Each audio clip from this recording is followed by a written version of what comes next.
Hello and welcome to our Silver Shroud panel. Sorry we are a little bit late. We've had a bit of stream so far today, so our only hiccup for today. We're just waiting. There we go. There's yes, like I said, welcome to our Silver Shroud panel. So hosting it today. We are live on Fallout 7.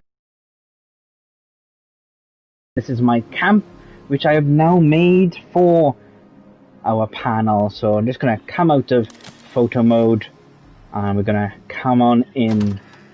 And here's the panel room. There is somebody already in the panel room who is... And there's Hello. Mr. JonnyVR. Hello, Johnny. How are you? Nope, I can't get up. I'm good, how are you? I'm great, thanks, man. So Johnny is in his Silver Shroud outfit at the moment because this is Johnny's project, and also he voiced the Silver Shroud in our Silver Shroud audio drama, which is on this channel, which is youtube.com/Skybot Yes, so, Johnny, welcome. How do you feel? I'm feeling good. You've still got your backpack on. Like yeah. Well, okay, fine. I'll come and sit down. There we go. All right. There you go. Okay. Get comfy. Get comfy. Yeah. Let's. I'll get comfy. Let's get the camera out. There we go. We got our drone cam on the go. Oh, it's a bit all over the place. There we go. All right. Okay. So, there we are. So. Yes, Johnny, give us a little bit of an introduction into the Silver Shroud, and yeah, just give us an introduction. Okay, so basically, the Silver Shroud, the radio drama continues, is exactly what it says on the tin. It is a continuation of the fictional radio drama series, of which there was only 6 episodes in Fallout 4, which you can listen to on Silver Shroud. So we basically wanted to pay homage to that, and we wanted to make our own set of stories in the same exact format. So we made 6 episodes that followed one arc. And yeah, we released it on Nuke Day this year, on October 23rd, and we released them every Saturday after that. We set them all as premieres, and we had great fun listening to that on Saturday mornings and interacting with the people who watched it in the live chat as it aired. So yeah, that's pretty much it. Sorry, I was introduction. Yeah, sorry, I had you on mute whilst I'm promoting the stream. Fair enough. Fair enough.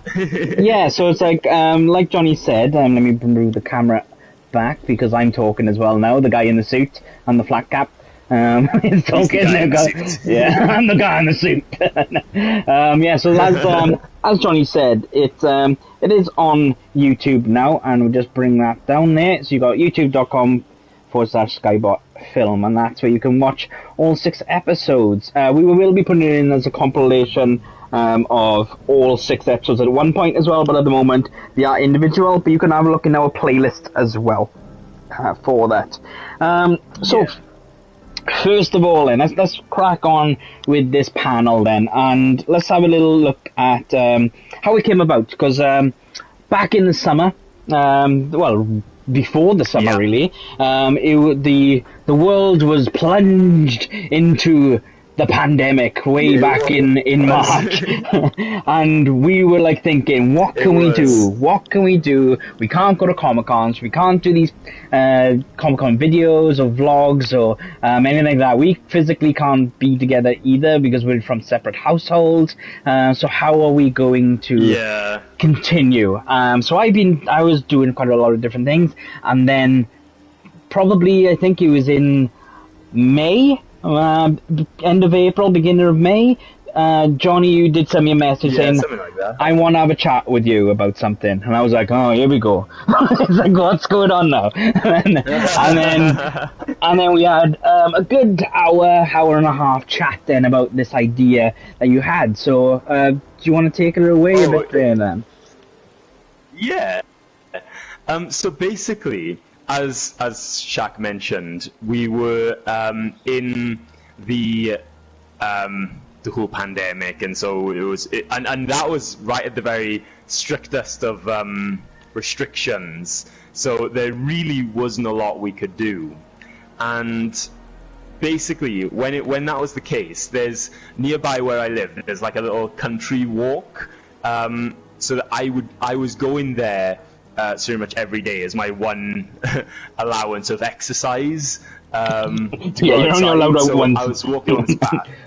Just once. Yeah, it was like that. Just once, and because it was a quiet path, you know, it was unlikely that I was bumping into any people. It was very quiet countryside walk, and as I was walking, usually in the mornings when it was again less busy still, I was noticing like all the countryside. I was like, oh, this looks pretty cool. It looks like Appalachia. It looks like the world of Fallout 76. Like, oh, it would be really cool, like, if some point in the future we could, like, maybe come here, do a few skits or something. And that was sort of the first idea of an idea, something Fallout related, especially because Shack had previously mentioned, like, in the past that he wanted to do something Fallout related. Isn't that right, Shack? Yeah, I've always wanted to do a live action, not so much a skit, but more like a proper live action TV series. And I was thinking, oh, that'd be really cool. And actually, whilst we were in the early process of doing this project, I remember the Fallout TV series was announced. Coming to Netflix. Literally. And we were like, what? And it's like, this is great. What are the chances? Yeah. So, so it's like I've always wanted to do a live action series and things, but obviously, like we said, it's like we couldn't physically meet up and do these shoots during the global pandemic, so I thought it was a great idea what Johnny had then to come with it. So. So basically, we arranged the meeting then for where we spoke over Skype, and we were talking about just the channel in general, about what we can do. And I said, oh, Shack, I've got an idea. I'm going to pitch you something. I said, and you're like, okay, let me hear it. And then I got my baseball glove ready. I was like, yeah. Yeah, and there I was with my baseball, saying like, oh, here's an idea. We can do something remotely here, and we can do based on the Silver Shroud, exactly like it is in Fallout 4. And the great thing is because it's audio, we don't have to film, we don't have to go anywhere, and it can all be done from the safety of our own homes. Yeah, but the bit that you had me, you were like going, oh yeah, so we could do it at home, we could do it remotely and everything. It won't cost anything, and I was like, there we go, you won me over. Yeah, it totally didn't cost us anything to make. Perfect. Apart from a whole lot of time, as we'll probably get into later on. Yeah, and what started out as a meeting between us about Skybot to sort of talk about things. I believe we did say, we'll make it a quick meeting. The meeting turned into a 3-hour meeting where we were talking about sort of ideas, because like I had this idea, but Shack then was like, I love this idea. We're gonna fast track this. Like we're gonna get this done as soon as possible. So like right from the very beginning, like Shack, like you just like you were so up for this idea that you just sort of pushed us forward. I regretted every minute of it since. Only joking. Only joking. I haven't. Looks like we have someone in the room. Well, hello, and thank you for joining us today. Yes, welcome to our panel room. Yes, oh. He's disappeared, he's camera shy. Is he wearing the Silver Shroud outfit? He is wearing the Silver Shroud outfit. Whoa! Well, hello we there. have a Silver Shroud fan in our Silver Shroud panel. And he's going to go and check out the set. Okay, right. Well, yeah. So, so you then feel free to join us after you've checked that out. Yeah, come take a seat and watch. So after the Johnny, we had that little 3-hour chat and things. I was like going, right, okay, so we need to get this Silver Shroud audio drama done ASAP. It's like I'd like to get it out in the autumn. And then Johnny was like, well, Nuke Day is the 23rd of October. And I was like, brilliant, we'll get it launched for then. Yeah. So I was like, get on it, get right in, come back to me in a week and see what we got then. So I give him a week to write the first episode, pretty much. But fair play. Actually, I'd written it all in the week. I'd written it all in the week. Yeah. And, so that brings us right on to our next topic then, of scripting. So, like I said, it's like I give him a week to do the first episode, I want to see how he was thinking and how it would look and stuff like that.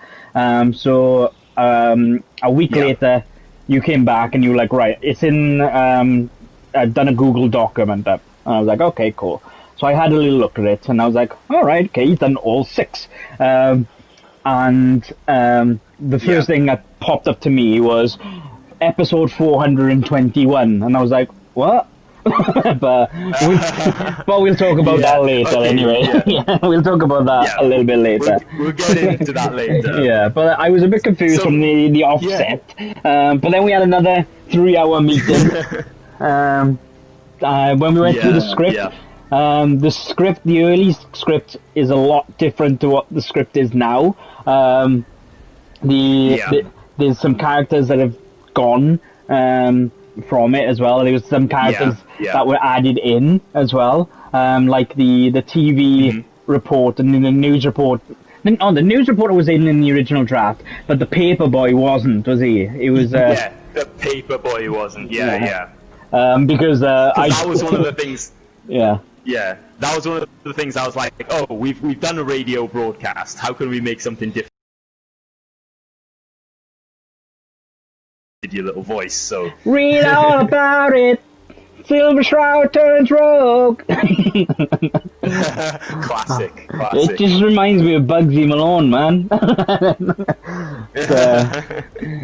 Brilliant, like. So the script writing, the reason why I believe it didn't take me so long, like all 6 episodes in a week, is because I went onto the internet and found the actual transcripts of the episodes in the game, like as actual scripts, and because they're only like a couple of minutes long each episode was about like 20 lines of dialogue, so it was very, very quick then. To write an episode, because knowing like, right, if I give myself 20 lines of dialogue per episode, that sort of gives us the amount of time that we can have for each episode. So that's why it was pretty quick, and then I managed to get it all done in a week and send it back to you. Yeah, and then after that, I'm just readjusting the camera a second. Sorry. There we go. So we went back, we went over it, and the whole point of our first initial script meeting was just to go over the story first of all, so I knew what he was thinking. So then I came back with a few of my feedback. We did record all this as well, and we will be putting it on our putting it on our Patreon. I merged words then. Putting it on our Patreon next year when we launch it. We're looking about launching in about April, May time next year. So just keep an eye on our social media pages. You can find us on anyway. Just type in Skybot Film, you'll find us. We are going to release those videos later, but on the initial meeting, so we just went through, and you can see me with my stern look, really, like going, okay, yeah, and like, because the initial story meetings is never going to be exactly what the story is going to be anyway. So then I was like, this wouldn't really happen, that wouldn't happen. this person wouldn't really say that, and blah blah blah blah blah. And to be honest, that actually, even during the recording process, we changed some of the dialogue as well, like so. Yeah, because there was even things that that I had written and wanted to show you, but I really wasn't happy with yet, or I knew that I needed to change something already. But like as a base structure, like of scripts, you know, it was good to talk about. Yeah. Yeah, definitely. Yeah. So, but after that, after the first meeting, then we had. Did we have another script meeting, or do we just go straight into recording the first episode? I can't remember. I think we did have another script meeting. We had an editing meeting where we went through all of the scripts and changed things. Yeah, that was when we dialogue and things. That's when we changed like the way that people were saying some things and stuff like that. Yeah. It's like for me it was a lot of like the thug type things. Those are the main things that needed changing. Because it's like it sounded a bit too. This is a written line instead of exactly just somebody talking type thing. Really, like so. As well, chat room. Feel free as well. Or people watching live, feel free to pop down any questions you have. We're gonna leave all the questions till the end. So if you do have any questions, just pop them down and we'll come to them later. Or if you do have a comment about this, what we're talking about, we'll read those as well. So make sure you do that as well. We do have our tipping things as well. Oh, there we go. Johnny just put down a thing on there. Thank you very much, Johnny. But yeah, so after that then, so we'd done the scripting meeting and we were pretty happy with how it was. And then we decided, right, we're going to record one episode first, so so pretty much like our pilot. So just to give an idea of how we're going to record it, how I'm going to edit it, and how it looks before we move ahead, because the voice acting in there's only me, Johnny, and Rebecca, who lives in Brazil. Now, during a pandemic, that obviously has a lot of issues, as well as a Atlantic flight. So we've done everything remotely over Skype and recorded things there, which was very difficult. But we'll come to that in a little bit, really. But we've done the first episode. I edited it. We watched it. We changed it. We watched it. We changed it. We watched it. And then the first episode was pretty much there.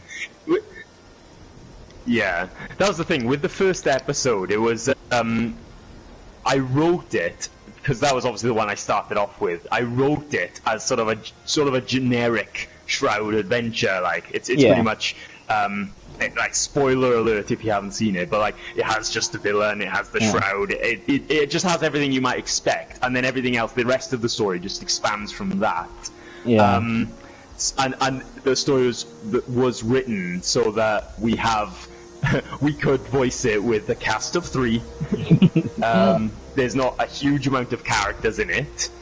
But you know, we each voice a couple of characters each, and it really fills it out. Hang on, we each do a couple of characters. Do you want to rephrase that? I did a couple of characters. Shack did the rest of the characters. Sure, let's count them, shall we? Okay, Thug 1, news reporter.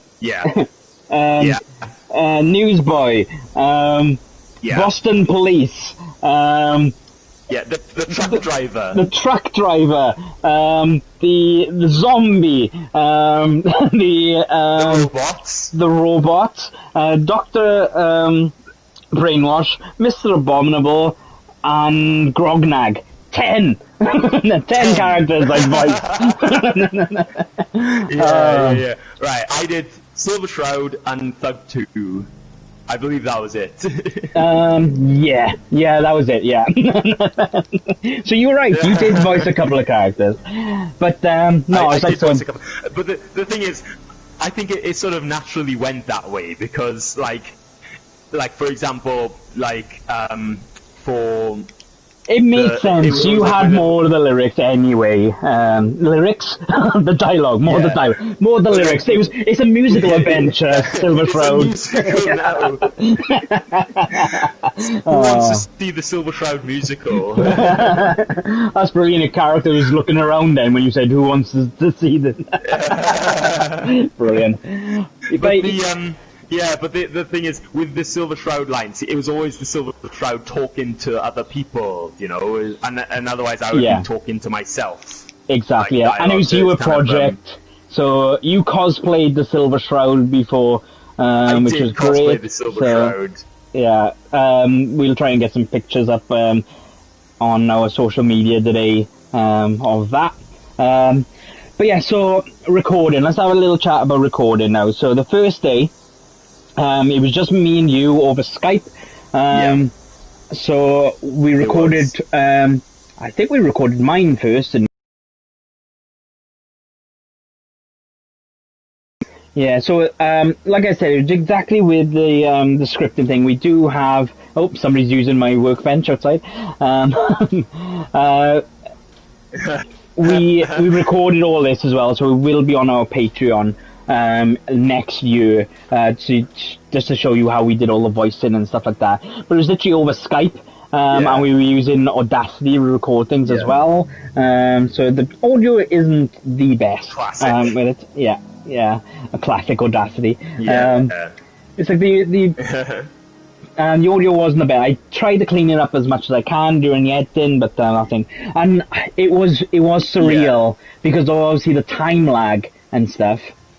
We're doing it over the internet, and you couldn't hear what I was recording properly, and vice versa. It's like because it would have been better if we were just putting it through one Audacity so we could see all the levels and stuff like that. So that was a bit of a challenge with that, really, but it was still good fun. I think it was one of the most fun parts, the recording. Yeah, apart from me doing Mr. Abominable's voice, that ruined my throat quite a lot. I bet. Because he sounds like this, and it's all really difficult to do on your vocal cords. It's very loud. It's a very loud voice, and it's very croaky voice. So. It's a strain of it is. It's like I much preferred doing Dr. Brainwash. Loved Dr. Brainwash, even though the Dr. Brainwash. Oh, we got somebody reacting. Hello. Hi, goodbye. Hey, I like your power armor. Stick around. Oh, goodbye. It's like let's talk a little bit about the character creation. So, Mr. Abominable and Dr. Brainwash, they've been mentioned in Silver Shroud stuff before, but haven't. You never heard their voices and stuff. So we kind of had. Free reign really on that. It's like if you listen to episode 2 and listen to episode 3, you will notice that Mr. Abominable's voice changed. No, episode 1 and episode 2, Mr. Abominable's voice does change because I was still developing that voice really. But so all I had in my head was Mr. Freeze. The same. But it's like, in my head, all I had was Mr. Freeze, the Arnold Schwarzenegger version. So I was just like, I can't do an Arnie voice for this. Like, but Dr. Brainwash is definitely my favourite. And I asked Johnny, just as we were about to do it, I was like, what kind of effect do you have what kind of voice do you have in mind? And Johnny, you do your what you had planned, what voice you like a creepy crawly like that was something like that you said. Creepy creepy crawly guy, like, because which is very different from Mr. Abominable. They're two very different voices, because he's very shouty and in your face, Mr. Abominable, and Dr. Brainwash. I love Dr. Brainwash, and I love And this is the thing, in the video of the behind the scenes where you actually come up with a voice from nothing, and we're talking, you start giving it a go, and then we develop it a little bit more. Yeah. It becomes this really cool voice that we didn't even know we were going to have yet. Yeah. Where it was exactly what I wanted, like in that sort of creepiness. But we give him so many layers, like he's so smart, like, that he thinks he's so smart that, like, and then he gets aggressive and things as well. Yeah. And then he just snaps. He snaps whenever something doesn't go as well. And then he takes his time. I love how he takes his time to compose himself back into this creepy man who's got everything under control. It was surreal. The bit where we come up with Dr. Brainwash's voice was incredible. I love that bit. That was a great moment in the making of this. Yeah. So it's like when Johnny was like saying, I want like a creepy scientist stuff. To me, what came into my head was a Nazi scientist. I don't know why. That's the first thing that came into my head. Probably watched too many horror films with Nazi doctors and stuff in it. So I went into a bit of a German accent on it and stuff, and it just developed from there. And then when I was doing the thumbnails, and I seen that Dr. Brainwash is actually a communist, and I was like, well, perhaps I should have gone, perhaps he should have been Mother Russia, but he wouldn't have had the same effect, really. But no, it's like, I love doing the Dr. Brainwash and stuff, and it's like, I still remember saying the lines and everything, and you were like going, you were like saying, oh, it's way, and I'm like going, no, it's they. They. And it's like, no, it's way. It's like, I am saying it is way. It's like, because how the accent goes, you can't say it as you say it in British. In a British accent.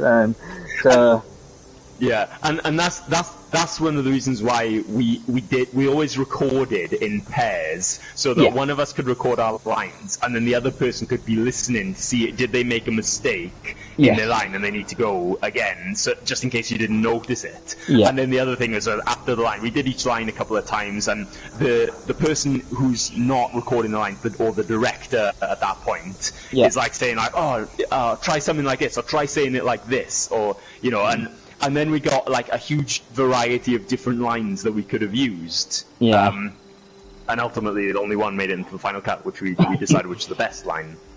Or did it? Or did I overlay them all? No, I didn't. But yeah, it's like so. So that was us. It's like I done 10 voices. Johnny done 2 voices. But then we also had Rebecca, who was our Mistress of Mystery, and now Mistress of Mystery. Yeah, and now Rebecca lives in Brazil currently, or whilst we were recording. It made sense for not 3 of us to be on a call during that time. So Johnny, you took direction of that. So just want to have a little chat about your recording sessions with Rebecca and things like that. Okay, so with Rebecca as the Mistress of Mystery, we had sort of more complications in the way that, not really complications, but difficulties in the way that she is doing lines. Right, okay, so let me put it this way first. None of us are experienced voice actors, and yet we've all had the great experience of developing this and actually coming up with something at the end that we were like, wow, I can't believe I did some voice acting for this project that we made.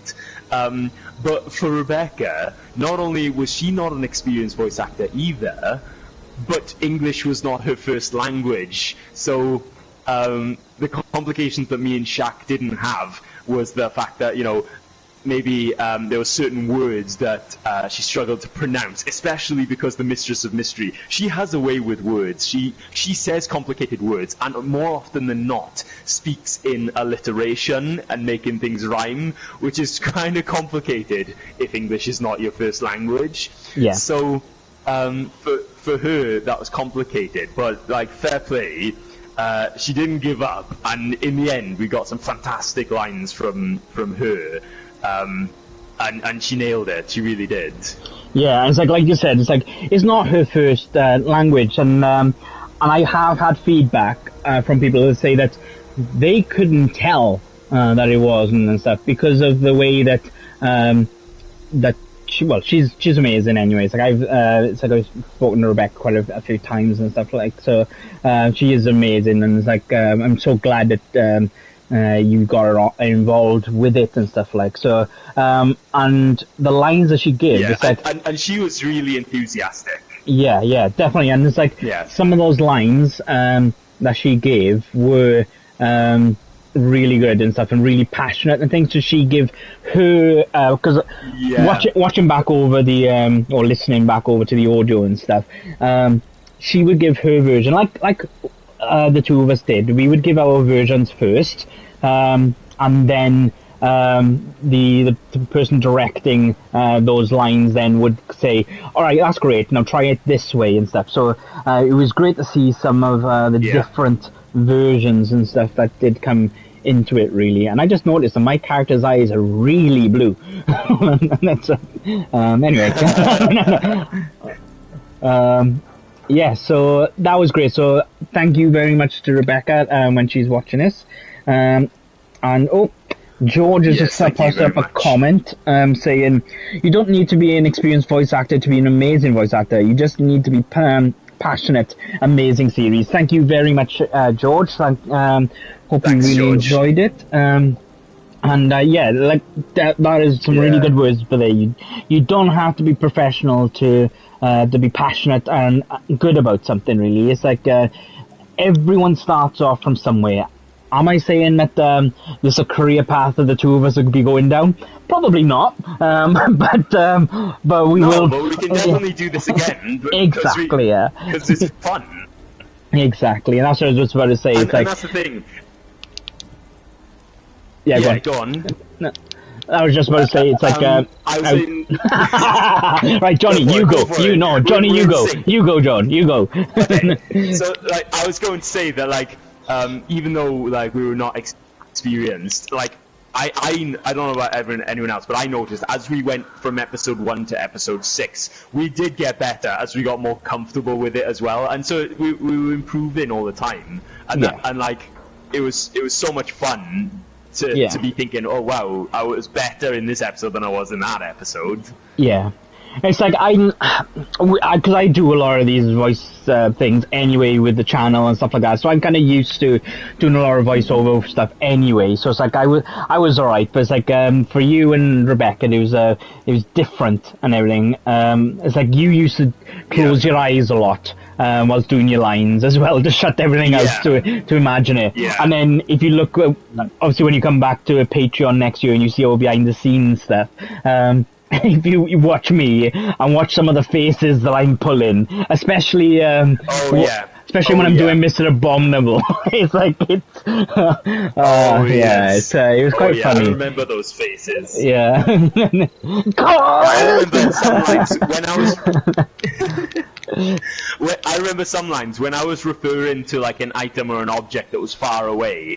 I was I'm going to pretend it's outside my window on the other side of the street, and I was calling over to the other side and get that sort of feeling that I was shouting towards something or something that was far away. Yeah, but it's all a learning curve and stuff, and if people do enjoy it and if it does take off a little bit, it's feel free to carry on watching, guys. Share it with your friends and stuff like that.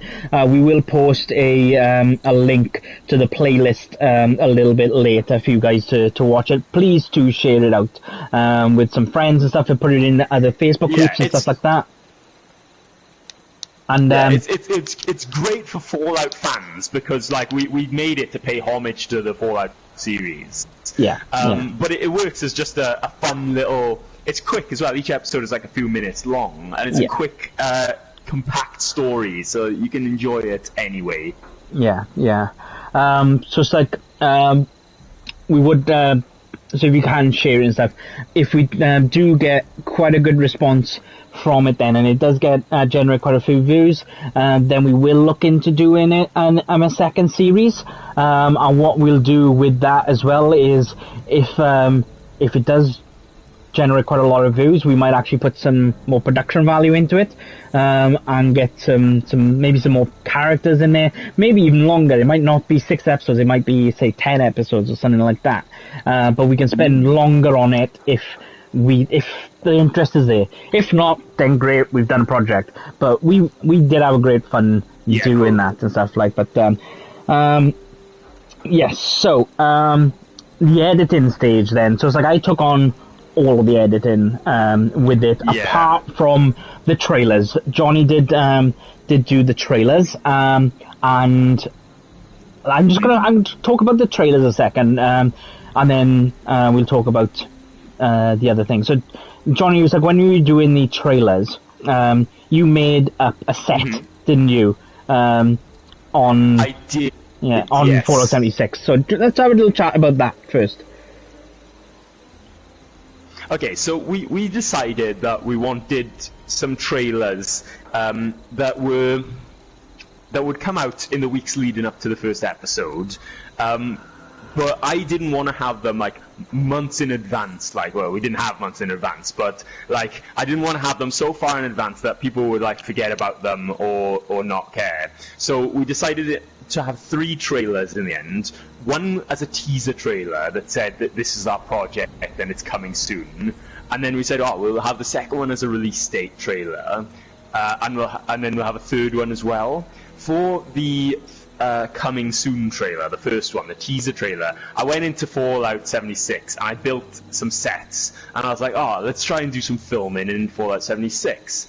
And we have some of the sets in this camp now to the right on your entrance that we built, and yeah, it was great fun because I got to make the set and I got to film some shots, and then basically that was it, because there was no talking in the first trailer until later on.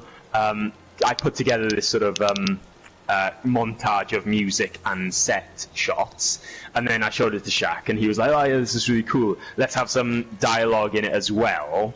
And so we wrote this like 2 lines of dialogue to go at the front, at the start of the video. It was just because to me it's like it was a great montage of these different screens and everything, and I knew everything about the Silver Shroud project because I was been involved in it since the start.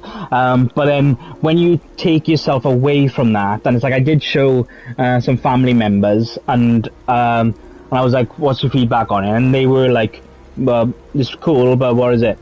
So it's like, it's like we needed that little bit of dialogue, and I didn't want dialogue going all the way through it, because I thought the montage with the music and everything like that worked and stuff with it. So we just needed that introduction. So then you wrote those few little lines, which we recorded in Fallout 76 again, and it worked. To me, it worked. So it was a lot better then. Yeah.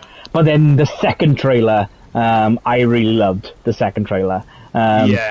The second trailer was where we started to, it was the first time, because we'd already gone through the process of editing at this point, it was the first time that we got to put some dialogue in there. So it was actually showing what some of the voices sound like, what some of the sound effects were.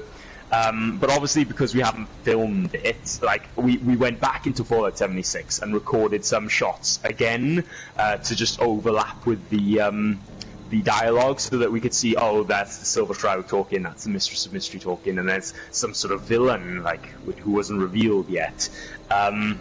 So yeah, that was a great one. I really enjoyed that. And then towards the end, having the whole launching on October 23rd, 2020. With the nuclear siren, I love that.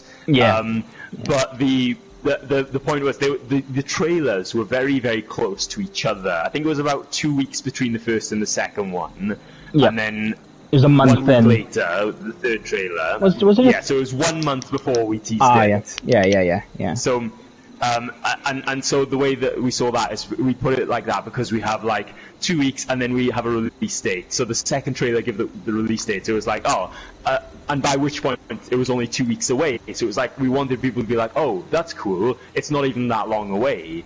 So now it actually has a time frame to it. Yeah. For the third trailer, it was more difficult because obviously it takes a long time to do these trailers, to film these trailers and everything like that, and to edit the dialogue into things that we want to do.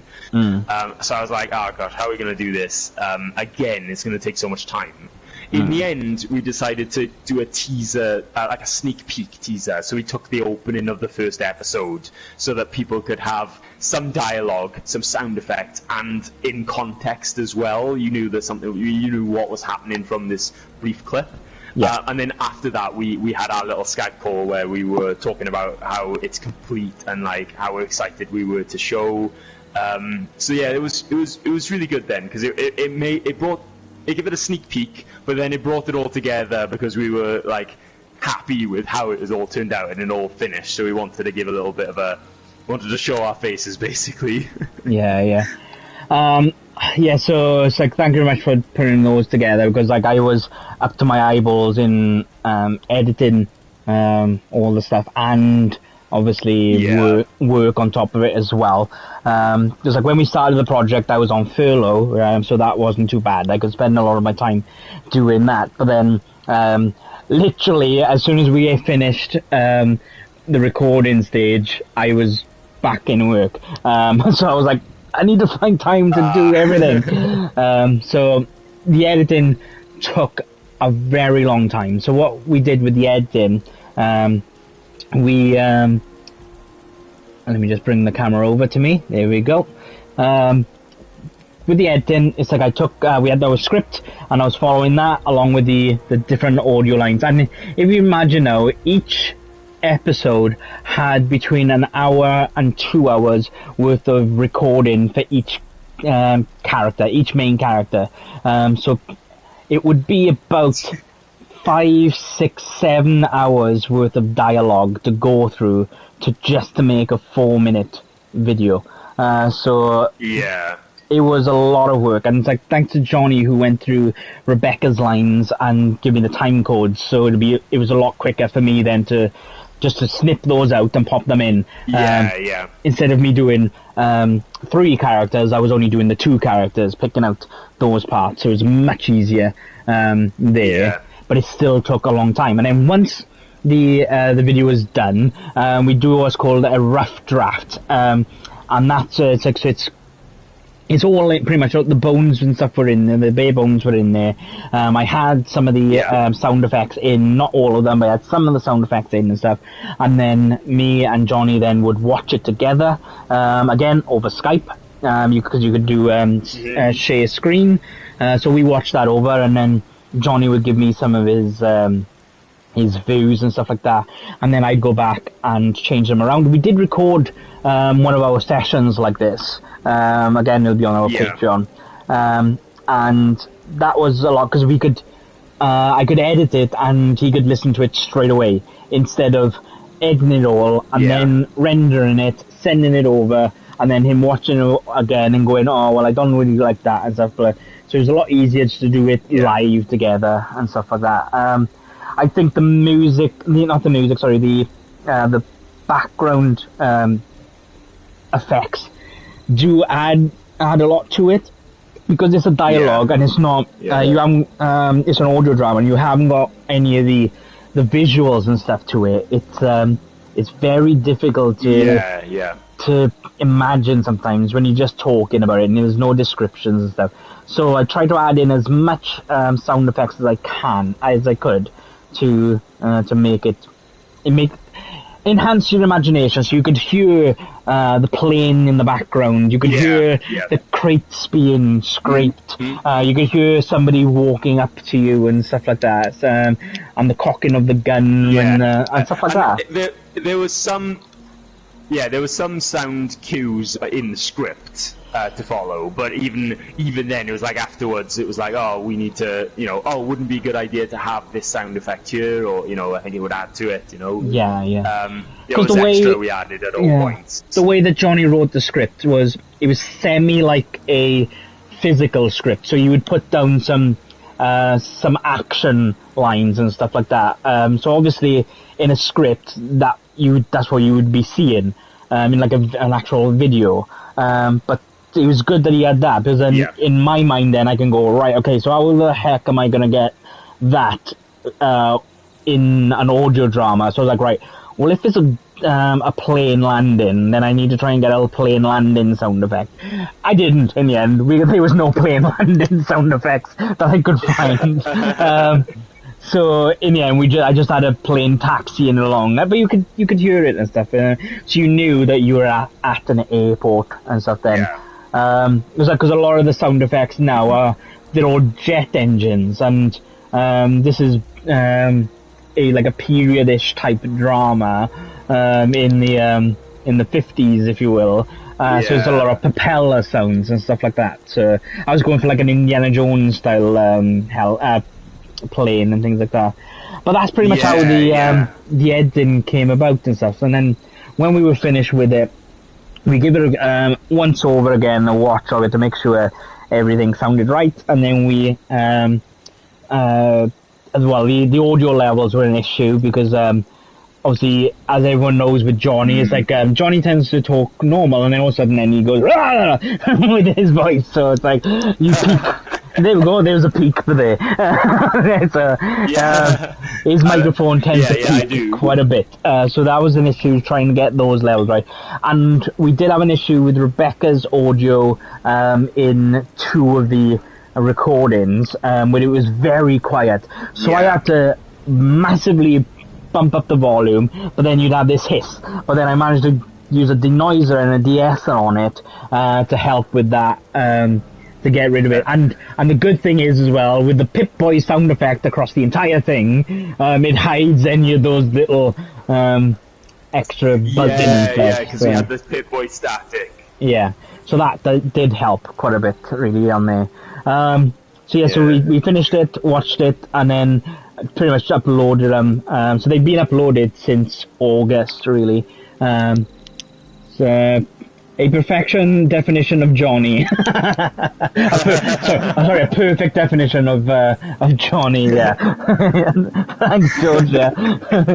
It is pretty much. The other thing. And then he goes again with another. The other thing that. the other thing that was good for me being there in editing was, for example, sometimes lines were missed out from the script. Like, you know what you're on about? I would say, Shack, there's a line missing in this episode, you know. No, it's not. No, nope. I didn't miss any lines. I don't know what you're on about. And then my favourite one was when it was in episode 5 where Dr. Brainwash says, "My brain waves will be amplified across the earth," and in the actual cut that you sent me, it was a flub line which said, "My brain wails will be amplified across the earth." Yeah, I remember that one. What? And I was like, "What's a brain whale?" I don't know what you're on about. Yeah, I think you criticised me on 2 accounts for it, Johnny. You criticised me on my editing skills and my deliverance of lines. I never. Actually, in fairness, like majority of the time, like that, I think that was one of the only flub lines that actually got into the it was. You sent me initially. Yeah. But that was that was that was episode 5. That one was. Yeah. So it's like I've edited 4 prior to it, and to be honest, episode 2 was my worst to edit. I don't know what went wrong. It was just like everything was just like. Yeah, that was. It was. Yeah, I couldn't wait to get rid of episode 2 from editing stage of it. I don't think you'll get to see any of the edit of episode 2. I don't think I recorded any of it because it was stressing me out so much. So I didn't record any of that. But that kind of moves on nicely to our next thing. What was the most difficult things, Johnny? To you, what do you think is some of the most difficult things of the project? I think the one that sticks out for me the most is our interactions at points, because I often looked at this as a perfectionist, and it sort of did damage us in a way, because I was like, oh, you know, maybe it would be cool to have this, have that, have this, and because you were the one doing the editing, you're like, I can't do that. So, and I was like, but it would be really cool to do that, and you're like, I can't do that, Johnny. And it did things, because we were pretty much the only ones working on it. It was very heated between us at times. That was very difficult because, you know, we had a few moments like that where we had to come down and just say, look, yeah, I'm sorry, you know, I should have done this in a different way, or approached this in a different way. It's a very stressful thing, because like obviously it's like I was working as well, and it's like all my spare time outside of work I was working on this. So it's like and then when you like come back with like, oh, this needs to be done, it's like it can't be done and things like that. I mean, go on. It's like, to me, it's like, it's very difficult when you got when you're trying to do it remotely and you're not in person. Because if you were in the studio with me and stuff, it would be far easier to do things. We'd be able to give more more direction and stuff like that, because you don't have the lag. It's like it's like we've been talking over each other because of the lag and stuff. We every now and then I'll start talking, but then it won't. A couple of seconds later, you'll get it and stuff like that, or a second later, whatever it is. And it's like that when you're recording remotely. Whereas, so if I was doing a line and then I was just starting, and then you'd come in with, "I'll do it like this," and then it would put me off. And then they'd be like, it was like, just shut up a second, let me do the line. So it's like that to me is not, and it's not like, it's all because of technology, because of the ping, and because of the time lag and stuff like that. It's far easier to do things in person. So that, with the recording side of it, that's what I found most difficult and things. It's like was that really, but it's a learning curve. It's like next time we know just to like let us do a few lines and stuff like that, and then we'll chip in with some some of the, because I did it as well to you. It's like you were about to do a line and then I'd chip in and throw you off and stuff, and it's like it was all because of that little bit of a lag and stuff, really. Because like, for me, the most difficult that's the thing though. Go on. Yeah, go on, you say the most difficult thing for you. Most difficult thing was juggling all the editing stuff, really, and trying to get it to your vision as best as I could, because obviously it's like if you were editing it, then you could have edited it differently to the way that I edited it, or even if you were there, we could have amalgamated it differently and stuff like. But because of obviously COVID and stuff like that, and just like this is the way that I edit things and stuff as well. It's like, it's very, because I've been editing for years. I'm not an editor at all, but I've been using Premiere for quite a while, and I know my abilities on editing and stuff like that. So it's like, whereas then some of the things that you wanted might have actually could have been done. So then it could have been more towards your vision and stuff. So it's like trying to get to know. That's why a script is really important to give the ideas down, and a more detailed script the better, really, for it and stuff. And you did do a good script on that with like what you envision and stuff. So that, like I said, it's like that was easier for me to get in the sound effects and stuff like that. So what are the that was pretty much the only thing I found difficult on there. So I think that apart from like the logistics of doing it all remotely, I think because I think it's safe to say that both you and me have never worked so closely on a project before, and it took up so much of our time, and we worked so closely with it that obviously we should have, but I don't think we expected there to be any sort of tension or conflict in views of how things should be. So I think that was one of the things that was most difficult. That we probably didn't see coming, but like that's the thing. At the end of the day, we both wanted to make it as best as it could possibly be, and we knew that. And it's like we both knew that no matter what, we had heated discussions about it, but we both knew that there was nothing personal and it wasn't going to affect us in the long run. But it's like it was just a matter of being mature about it as well, which I think we dealt with any situations that came. To be honest, it's because I work in the media industry. That's how it works. That's exactly how it works. Like it's like as long as you both know, it's like it's nothing personal. It's just you trying to get your work out there. It's like some people really do like have a right go at you, and then at the end of it, then like talk to you as normal because it's not them. It's like it's trying to get, because it is difficult sometimes trying to get your view across when you can't physically be there and show them. Well, if you do this and that, it's like when you're talking over Skype or something like that, or Discord or whatever.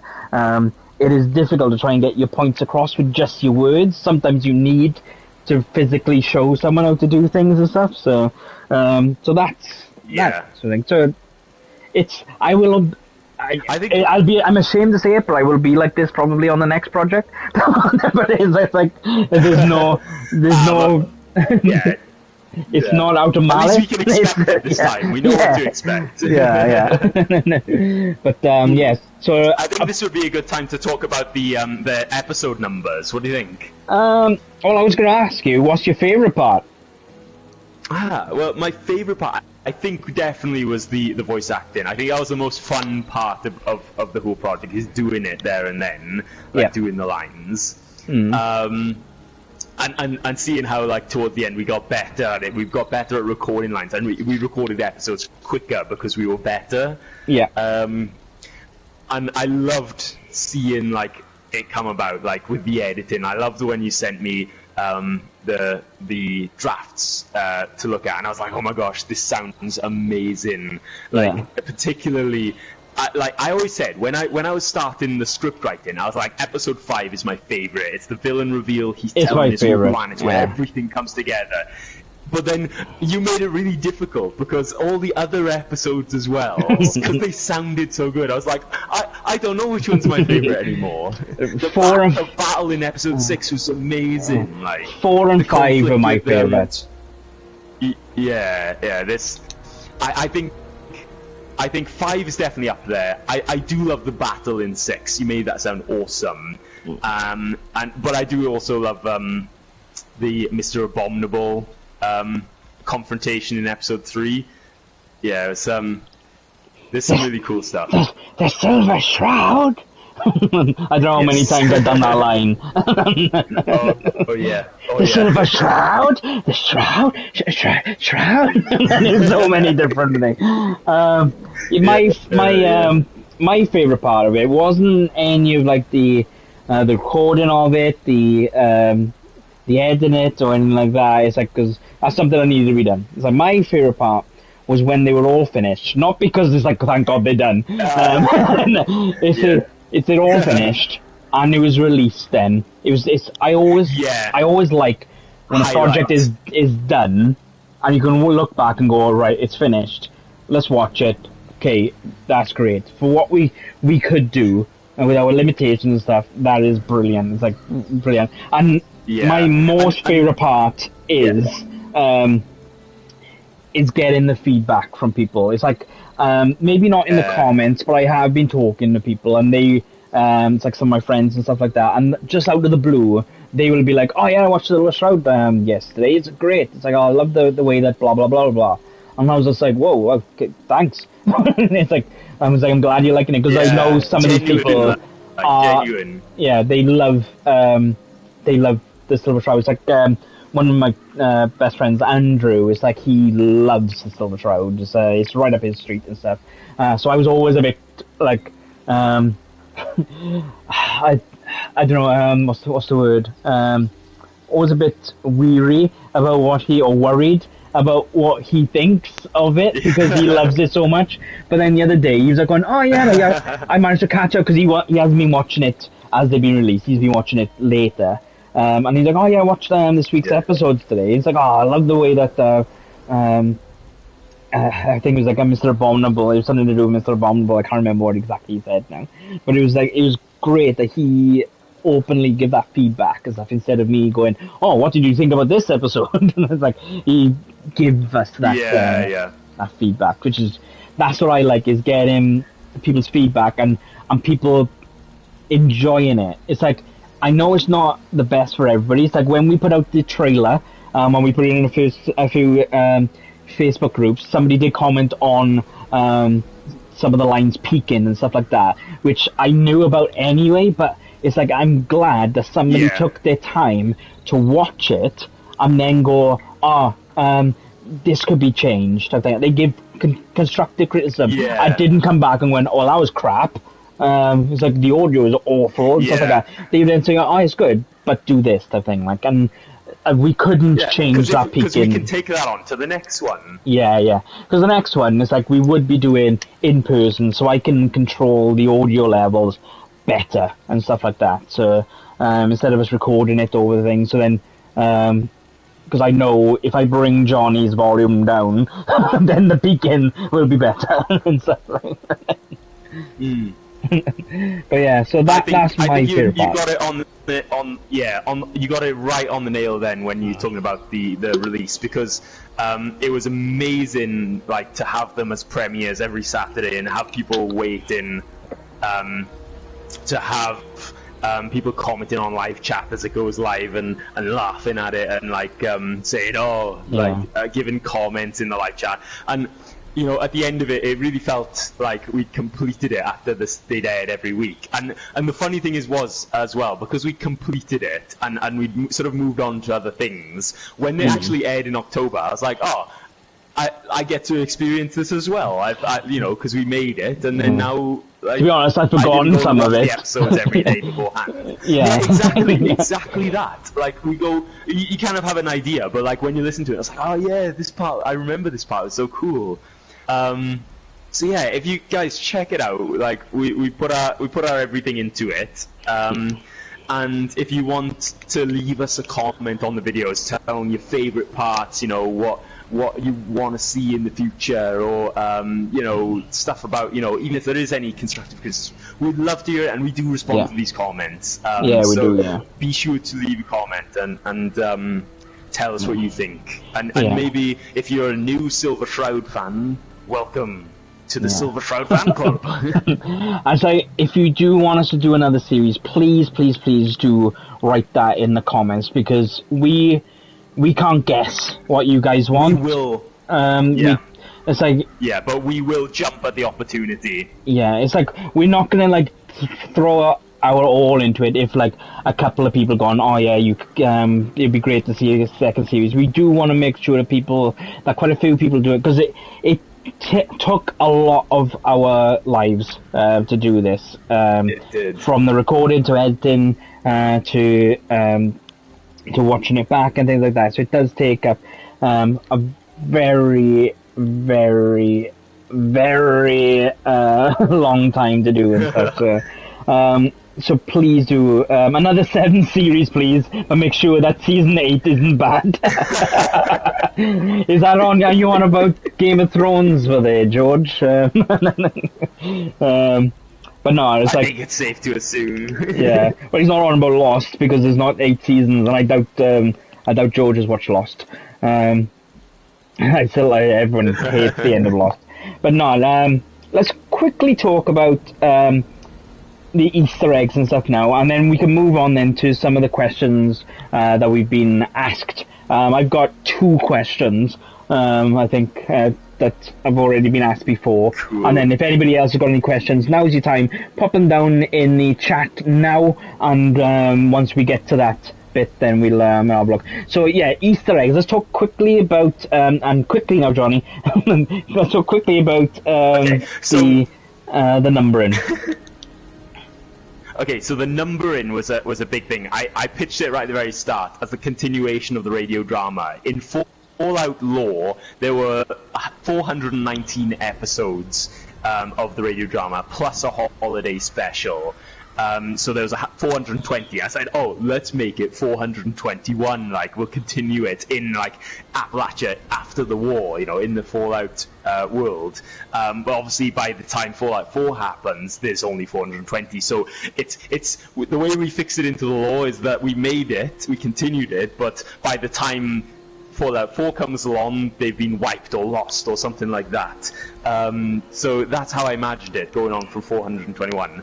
Shack in the end overruled me on this and said, no, we're going to start from episode 1, which is okay, because in the end, the title is The Silver Shroud, the radio drama continues. So the continuation starts from episode 1, and if you notice in the comments, not in the comments, in the description, there's a little paragraph stating how we imagined it as fixed in the law, as episode 421 to continue onwards. So in the end, it's like we got the best of both. We have the episode 1, and we have in the description how we imagined it. It's like a little bonus lore Easter egg for those of you who have played Fallout and like you're invested into the lore. It's great fun. As for other Easter eggs that I put into the script, there's a few that come to mind. The first, I guess, would be Cabot House Caper. That was a location that I used from Fallout 4, because in real life Cabot House, like, it has like museums and stuff, as exhibits go there from time to time. So it made sense for this vast shipment of rubies to come from there. And I thought, oh, that's a really good way to put a Fallout 4 location into the series.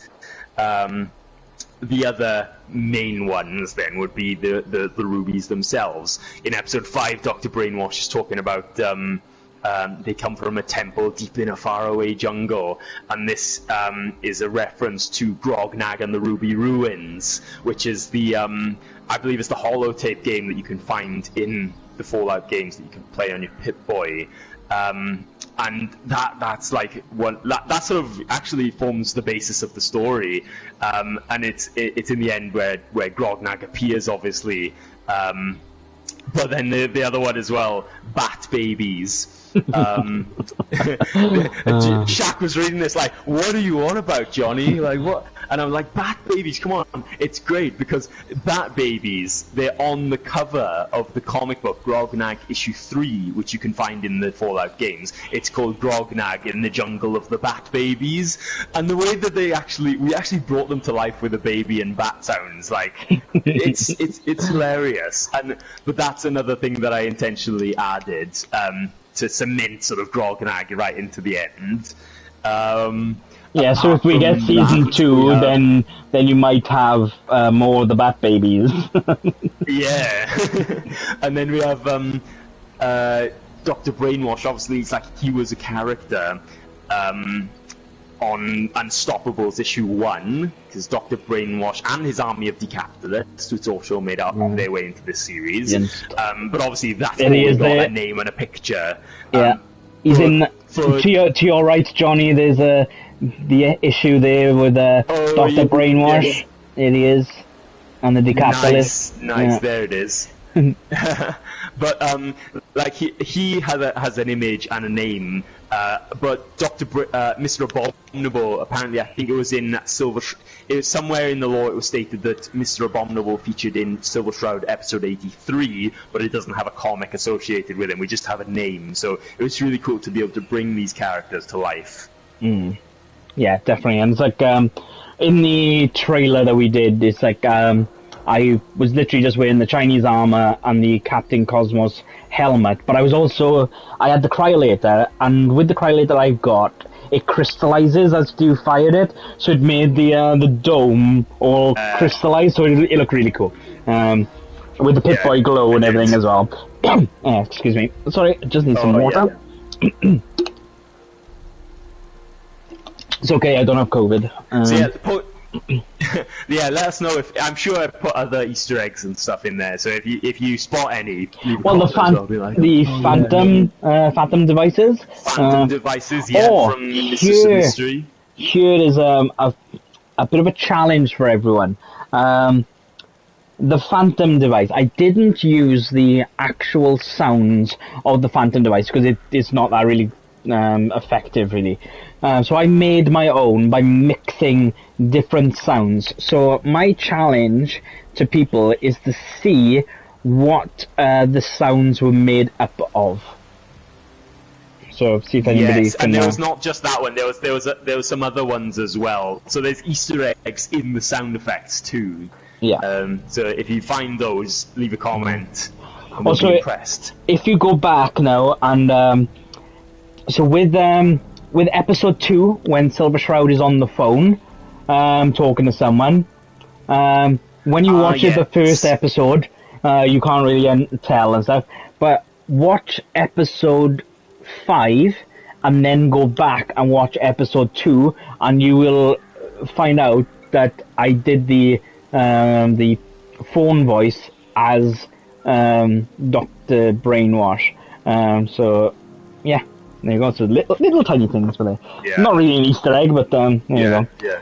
All right, so that's kind of an Easter egg. Yeah, so we come to the end of where we talk about the project now. Stuff. We will talk about our social medias and things in a minute, but just some questions now. So it's like, if anybody's got any questions, then pop them down. All these people that are watching, pop them down now and we'll answer them. I have 2 questions that have been commented on videos before. The first question was from Logan Effect, and they said, are you going to make this a mod for the PS4? So that was a damn good idea, I thought. If we put the entire thing and put it as a mod, so you'll be able to find the holotape with the Silver Shroud Season 2, or Silver Shroud Radio Drama Continues Season 1, on it, then you can play it whilst you play in the game. That is something that we will look into. That's a great idea. I don't know how to mod things like that, but I'll look into it. But if there's anybody out there who does know how to mod and wants you to do for us, then just drop us a message on Facebook, which is Skybot Entertainment. Social media. Yeah. Or on Instagram or Twitter, and that's Skybot Film. Those ones are easier to remember. And the second question, I've had from 2 different people. But it's 2. This second question and third question. One is when am I going to do my Bug Snacks Platinum playthrough? Well, Sam and Emma, you have been trolling me now for a couple of days with this. There is not going to be a Bug Snacks Platinum playthrough. I will do a Bug Snacks playthrough. There we go. Maybe not Platinum, but I will play it. There we go. Johnny said it now. When he's united with his PS5, he's going to do a playthrough on that. It'd be Bug Snack Saturday. There we go.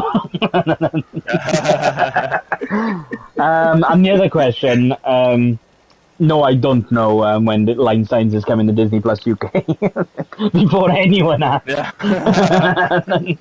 But yeah, so common questions. I can't remember because people have been asking questions. Was talking to me and stuff like that, but nobody's like commented on them, so I can't remember the questions and stuff now. Like, so can you think of any there, Johnny? Any questions people have asked? We had comments from a few people on the video saying, "I really hope you do more soon." Yeah. So I guess the question for both of us is like, what would we want to see in a continuation? Obviously, it did leave it on a cliffhanger. Or tree hanger. What? Yeah, exactly. So what kind of things could we improve then if we continue it?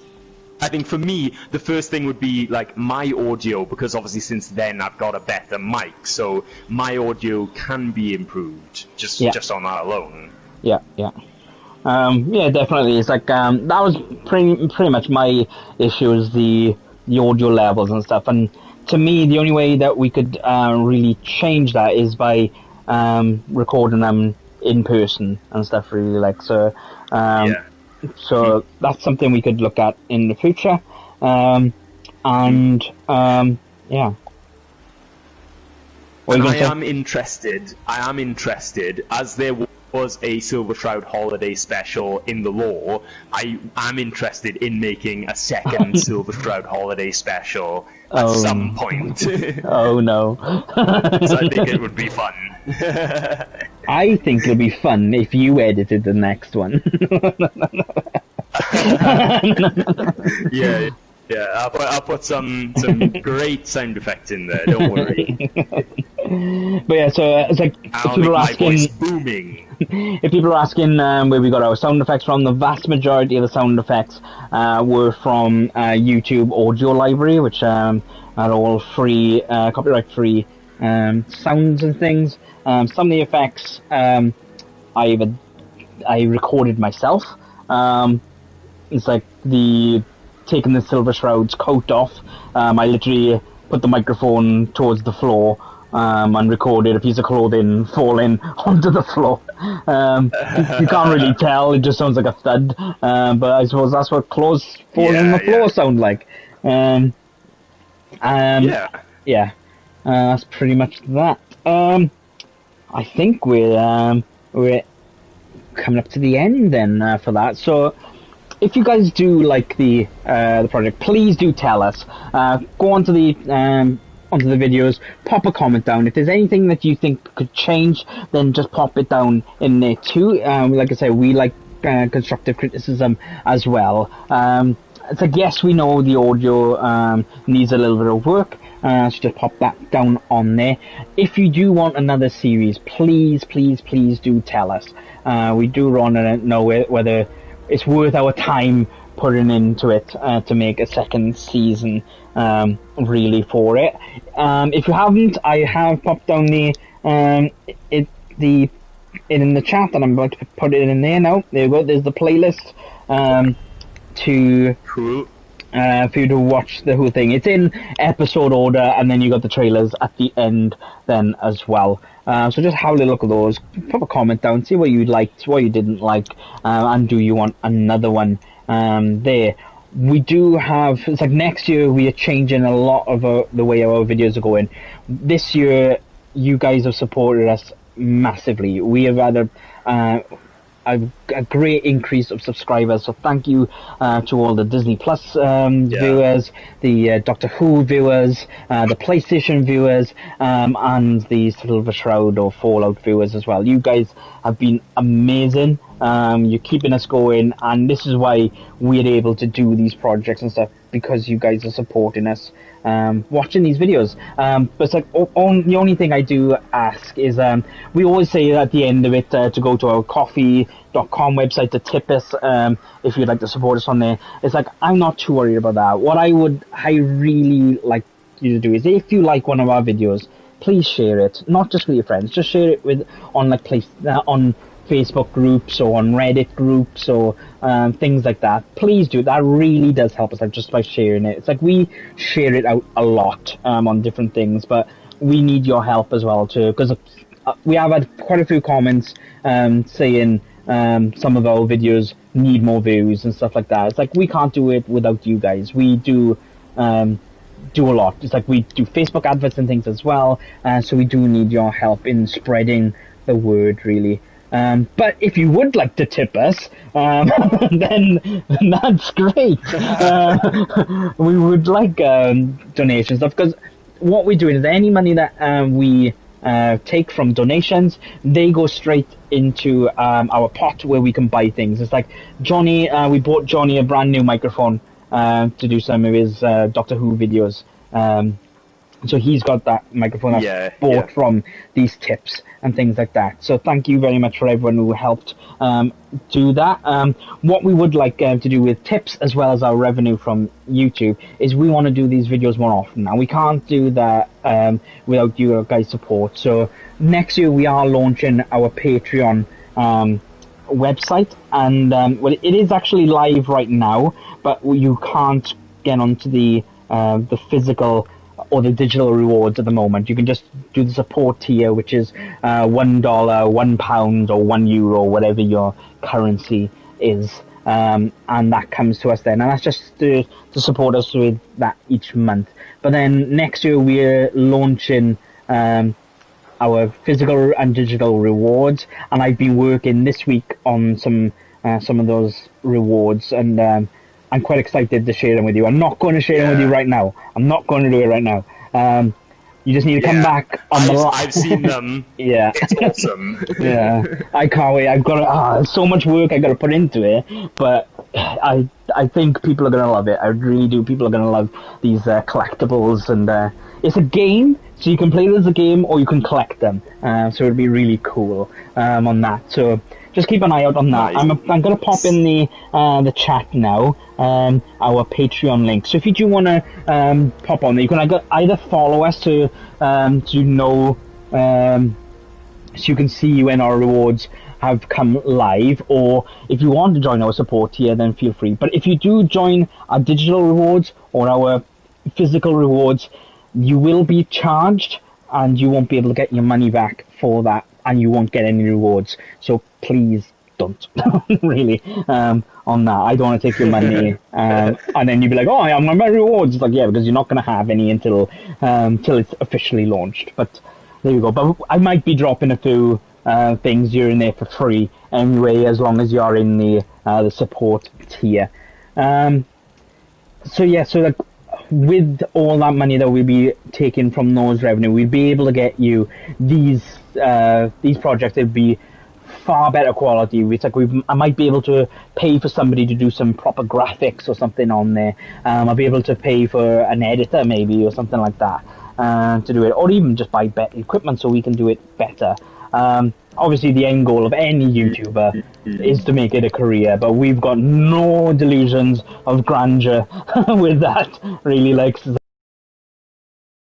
it's like, just thank you guys. Thank you for your support and everything. But I will be doing a more detailed thank you on a video on the last Monday of the year, and we're going to go back and do a history of Skybot. So how it started. How did Johnny and Dizzy D come into it as well, and what our future plans are. So there you go. So Johnny, whilst I have a water because my throat is hurting a little bit, do you want to take over? Anything else you want to say?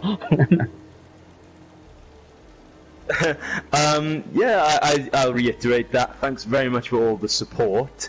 It's been amazing to see this channel grow, especially this year. My gosh, this year's been good for us. Yes, definitely. Just keep on. Like, we love doing this, and we love to hear from you about it as well. So, yeah, stay tuned for lots more stuff. Are we going to say anything about our other videos? Like, yeah, why not? Why not? So, you've got you've had a few Time Lord Victorious come out the last couple of weeks. So do you want to talk a little bit more about those? Yeah, so I started doing Doctor Who videos on the channel when Series 12 started, and I started doing a weekly review series on the day that the episodes dropped, and that was a really good series. It worked really well for us. So it is something that I will be doing for the upcoming special Revolution of the Daleks, and hopefully with Series 13 in 2021. But currently what I'm working through is Time Lord Victorious, the multi-platform story of Doctor Who that has items releasing like every week pretty much, and what I've been doing is since they announced it, I was making videos on how to experience the story in the cheapest way, because obviously multi-platform is a big investment, but there are ways that you can shave off a lot of cash to get the story. So I was making videos about, oh, there's this new product out now, the cheapest way is to get it this way, and the same, I've been doing that for all the products. Even after they started launching, I was doing reviews. I've got the product and I've reviewed it in both a spoiler-free way and then afterwards in a spoiler way, so that people who've also experienced these comics, audio dramas, or things like that can also interact with me. And I've had some really good comments. Like, we've had discussions in the comment section about what the story was and like, how we think it's going to go next, or what we've enjoyed about it. So it's been great to have that sort of people talk to me about Time Lord Victorious in that way. And there will be more Time Lord Victorious reviews next week, or this week rather, this week coming, as there's going to be a massive drop. There's going to be a book, the last book, the last audio drama in the Paul McGann trilogy, and another audio drama as well, all within 2 days. So there's going to be like 3 reviews next week. And yeah, it's gonna be fun. Stay tuned if you've been watching that. Thank you very much. I loved all your interaction. Yeah, and we're looking forward to doing more. It's particularly next year, one of the big ones. All being well, me and Shack are going to be going to Time Fracture, which is probably the biggest event of Time Lord Victorious, and we're going to go to the very first showing of Time Fracture. So if you also go into the very first showing of Time Fracture, give us a shout, tell us, let us know, and we can see you there. It's going to be great. We're really looking forward to that. And, that Time Lord Victorious is taking up my time at the moment for Doctor Who. I can't wait to go to a Doctor Who event. Yay. A lot of people don't know. A lot of people don't know. Yeah. A lot of people don't know. It's like, I don't like Doctor Who at all. It's like, I don't know why. I just really don't like it. But that surprises a lot of people. I don't know why it surprises people, but there we go. But yeah, it's going to be a good fun day anyway. So that'll be great on there. So we do have our Disney Plus videos, as always, on Wednesdays. Every single Wednesday there'll be a Disney Plus video until the end of time. Well, until I get bored of doing them. Yes. But at the moment, we are still going strong. And next Wednesday, I'll be going through what am I doing next Wednesday? On the festive menu on Disney Plus UK. So if you're thinking about getting it just for the Christmas period, then you can have a look at what is on there. I did do a video the other day of everything that is coming up to Disney Plus for Christmas, all the festive things on there. But I have noticed a few other things that have popped up that haven't been advertised before. So I will be going through those on Wednesday as well. I'm probably going to do it live as well, guys. So if you want to pop along and chat to me live, then that was the chance to do it. It'll be about 9:30 on Wednesday morning next week. But yeah, other than that, we've got our PlayStation videos starting next week, Johnny, haven't we? Our PlayStation 5, excuse me. Yes. PlayStation 5 updates. So our little chat about that then, Johnny, yes. And then we'll move on to our last little bit, and then I think we'll be calling it quits then. Yeah, so basically when the PS5, I can't remember which, was it at the reveal of the PlayStation 5 console, we started doing... it was, yeah, we done the road to PS5. Yeah, we done the road to PS5 starting in July last year. Oh, this year. Right, cool. What year is it? Where am I?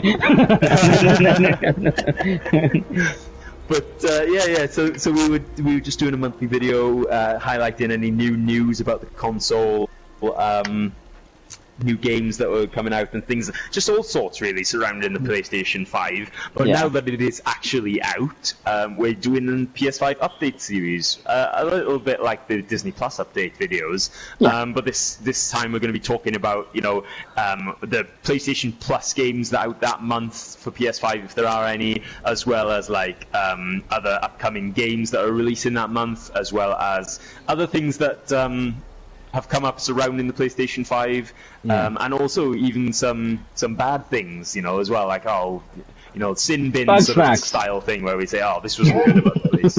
Yeah. Spoiler. But, yeah, but it's gonna be fun, and we can. Yeah. Now we're not on the road to PS5. We're on the road that's past PS5, and it's gonna be a long road ahead. So we just want to kind of like give people insights of what kind of things that are coming up that month, or any issues that have arisen, because I do talk about my experiences with the PS5 and any crashes that I've had. Because a PlayStation 5 is quite expensive, so if people are wondering what is new, it's like, and I will be talking each month about my experiences, and Johnny will be once he has his as well, about any crashes, things like that we have, because people need to know really about that, because if they are spending a lot of money on it, they want to know whether they they're having crashes or stuff like that. But I'll leave you guys watch that on Monday night at 6 p.m. on this channel. So stay tuned for that. And it will be every first Monday of the month. So that should then really give you enough time to know what PS Plus games is out as well. Because sometimes we might be... Yeah. The video might be released the day before the PlayStation Plus games are released. So you kind of know then what comes out that month then. Yeah. And then finally the other videos that reminder, like, you know. Yeah. And the final videos that we do a lot of geeky things, like Comic-Con videos and cosplays and stuff. Obviously, we haven't been able to do any of that since March. The last one I went to was the Final Fantasy VII remake launch party in London. That was back in March, and that's the last event that I went to. That was a CooperCon event. So yes, it's been quite a difficult year for us, but when we adapted, and thank you very much for following us on our journey there. But we will be going back next year, hopefully, if all is well, to going to Comic-Cons and doing those. But this month, we've got a Christmas cosplay music video at home video coming up. So just pop onto our social medias and stuff like that. Johnny, if you can pop them down in the chat whilst I'm having a little talk here, so you can jump on there. Just have a look on there, and I'm after some 10 to 20 second clip of you guys in a cosplay, just wearing a Santa hat or got a Christmas cracker or some tinsel around you, something like that. Just a little little clip and things like that, and then you can then join it, and I'll mash them all together into a brilliant Christmas CMV that will be released the Monday before Christmas. So that's what we got coming up there. And like I said earlier, we've got the history of PS5, the history of Skybot coming up at the end. So we have had a comment of Mako Streamer. Mako. Is that from Final Fantasy by any chance? Yo guys, long time no see since 2019 MCM. Hope you guys are keeping well. Well, we are doing as well as we can be, I think. Yes. MCM 2019, fantastic. I loved it. I do love the MCM and stuff, and I did watch the MCM videos the other week, just to like shred a tear and stuff, because I do miss going to see those and stuff, but it's not safe to do so. And any convention that is planning on doing any events before the summer really next year is a little bit tested. Well, not the summer, maybe spring. There's a little test in it. I do know that CooperCon have postponed Les Pommes in I think it's Canada. So they've postponed that indefinitely at the moment. And they are looking into Retropom, which is the London one, maybe postponing that as well. Because they always think about what's best for the community, really. And I wish that other Comic-Con organisers are like that. But how are you, Mako Streamer? Never mind about Johnny. We don't care about Johnny. So no. How are you, Johnny? How are you, Johnny?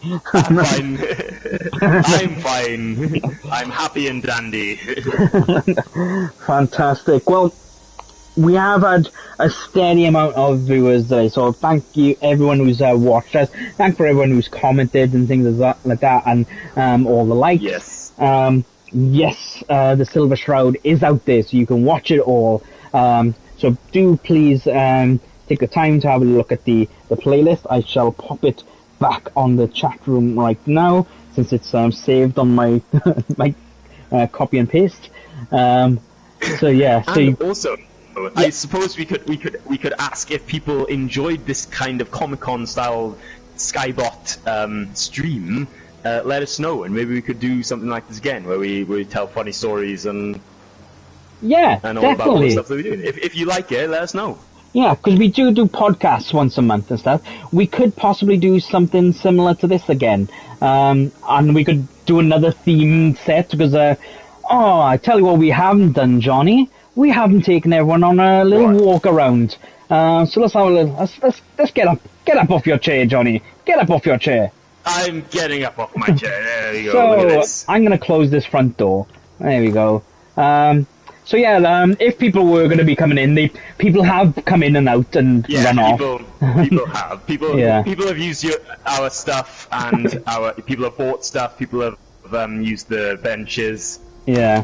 So if you go in here, somebody did close my my vending door. That's nice of them. So in here, I had stuff like Grognag's axe and cryolators and phantom devices you could have bought, which I'll now have to scrap or something. And then I had loads of refreshments and stuff you could have had. But that's not the best thing, is it, Johnny? The best thing is over here. Oh, yes. So there we go. This is the set that Johnny built for the trailers. Yeah. So you got one set here, and you got the other set here. So you could have had photo opportunities in here. What I might do, I'm going to leave my camp as it is for the next, till the end of the year, look. I'll keep it like this till the end of the year. And if you guys want to come and take some photos in these photo areas here, or even come and have some of my stash and stuff be here in these vending machines, then feel free. Just pop, add us to the PlayStation Network. There's our little names there on the left hand side, so just add us onto the PlayStation Network. It can be PS4 or PS5. I'm currently on the PS4, and Johnny is on the PS. No, I'm on PS5. Johnny's on the PS4. What I gotta say as well, Johnny, remember I saying that your voice was coming out on my right ear on these 3D Pulse headsets? Yes. Well, if whatever I turn, your voice goes with, so that is the 3D area. Wow. So that's the first time I've encountered the 3D audio, really.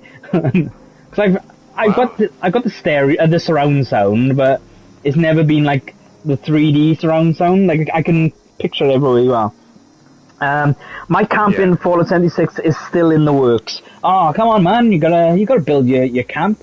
I change my camp constantly. Johnny still has the same old camp that he's always had. Old reliable. Yeah, but let me just have a look on the map. So I am literally east of the Vault-Tec University, which is east of Vault 76. So that is where I am. So if you guys got Fallout 76 on the PlayStation, feel free to pop along. I'll leave this up for a month. You can pop in. You can have some photos on the panel stage or in our set area, and you can buy some of my stuff. And they are really cheap. It's like I've maxed out these cryolators as much as I could, and they're only 50 caps. A Grognag axe you can get for 10 caps. And if you go into the vending machine, I think everything is a bargain. Yeah, practically everything is 1 cent, 1 cap. Look, that's a. I don't lol. I built near a stream, and I'm in Somerville in the south. Ah, right, okay. Well, it sucks that you can't join it. I think this should be cross-platform, shouldn't it? Really. It would do good things for it. You'd have loads more players in the world. Yeah. Right. Let's get back up onto our chairs, then, Johnny. Oh, I can teleport. There you go. And we'll end this here then. Oh, I got back up. Oh, sit back down. There we go. But yeah, stay tuned, guys. We got lots more content coming out this month, and then lots of things planned next year. So in the last video that I'll be doing this year, we will be talking about what's coming next year. I might even do some sneak peeks as well as what's coming next year. Take a look at the Silver Shroud project. It is constantly being promoted in the live chat, or just have a look on our YouTube channel. And that is it. I haven't got anything more to say, Johnny. Do you? I don't have anything more to say. I think that's a wrap. That is a wrap. Woo! It's a wrap party. I don't have the Mothman dance, so I can't do a dance. But yeah, thanks very much for watching, guys. Don't forget to click on that subscribe button and notification bell. Keep up to date with all of our videos from Disney Plus, Doctor Who, PlayStation 5, Comic-Cons, cosplay, and lots of others. And don't forget to check out our gaming channel, which is Skybot Gaming on YouTube. And we will be doing PS5 videos every single Tuesday. On the first Tuesday of every month, we will be doing PS4 versus PS5, where I talk about the difference between the same game on both consoles. The first one will be Until Dawn, where I played the first 30 minutes of the game, and I'll show you the load times, the graphics, to see if there's anything different there. So check that out. But that is it. Thank you very much for watching. It has been a good hour and 40 minutes. So I think you guys better go and have your lunch now, I think. And if you're watching this back, then just put some questions down in the comments, and we'll get back to you as soon as we can. Have a very Merry Christmas if we don't speak to you before, and a very Happy New Year. Yay! Goodbye. Bye.